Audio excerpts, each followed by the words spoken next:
नमस्कार, मी स्नेहा परब। आज आपण भारंगीची भाजी करणार आहोत। आता रानभाज्या यायला सुरुवात झाली आहे, तर आज मी भारंगीची भाजी आणली, ते आज आपण आता करूया। भारंगीची भाजी अशी दिसते।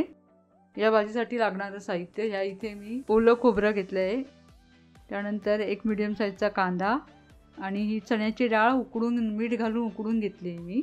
त्यानंतर 5-6 हिरव्या मिरच्या आणि 10-12 लसणीच्या पाकळ्या। लसूण जरा थोडी जास्त हवी या भाजीसाठी। तर आता आपण ही भाजी साफ करून घेऊया आधी। तर ही भाजी साफ करताना फक्त पानं घ्यायची, देठ वगैरे घ्यायची नाहीत या भाजीचे। तर मी आता ती पानं घेते त्यांची फक्त। अशा प्रकारे मी ही भाजी पानं काढून साफ करून घेतली। आता मी ही स्वच्छ धुवून घेते।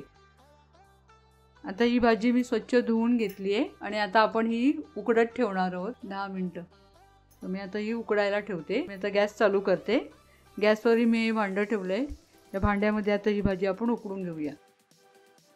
ही स्वच्छ धुवून घेतलेली पानं आहेत ना, ती आता आपण यामध्ये घालूया। 5 ते 7 मिनिटं ही उकडत ठेवायची आपल्याला। चांगली अशी तर उकळी आली आहे हिला। ते आता आपण जरा अजून 5 मिनिटं याला उकळत ठेवायचं। बघा कसा पूर्ण कलर चेंज झाला भाजीचा, काळपट दिसायला लागली। आता ही आता आपली भाजी झाली आहे आपली उकडून। आता मी गॅस बंद करते आणि आपण आता ही गाळून घेऊया।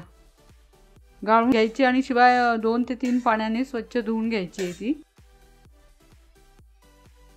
बघा मी आता ही अशी पिळून घेतली आहे। आता ही बारीक चिरणार आहे मी, त्यानंतर आपण भाजी करायला घेऊया। आता ही मी बारीक चिरते।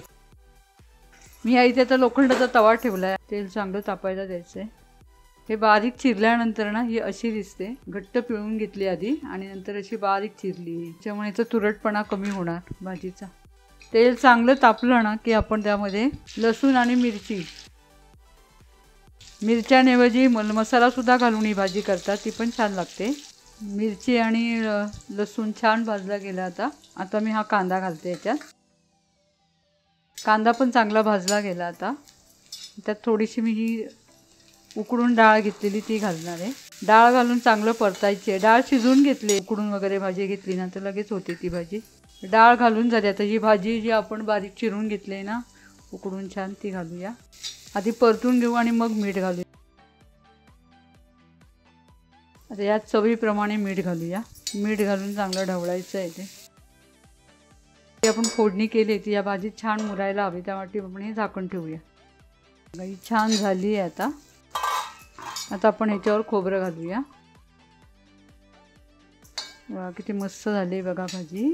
आता हे खोबरं घालून 2 मिनिटं ह्याची वाफ काढूया। खोबरं त्यात छान मुरायला हवं ते सर्व। आपली ही भाजी आता तयार झाली। थोडा गॅस मोठा केला आहे आधी। आता मी हा गॅस बंद करते। आपली ही भारंगीची भाजी तयार झाली। नक्की करून बघा आणि माझा हा व्हिडिओ जर तुम्हाला आवडला असेल तर माझ्या व्हिडिओला लाईक करा।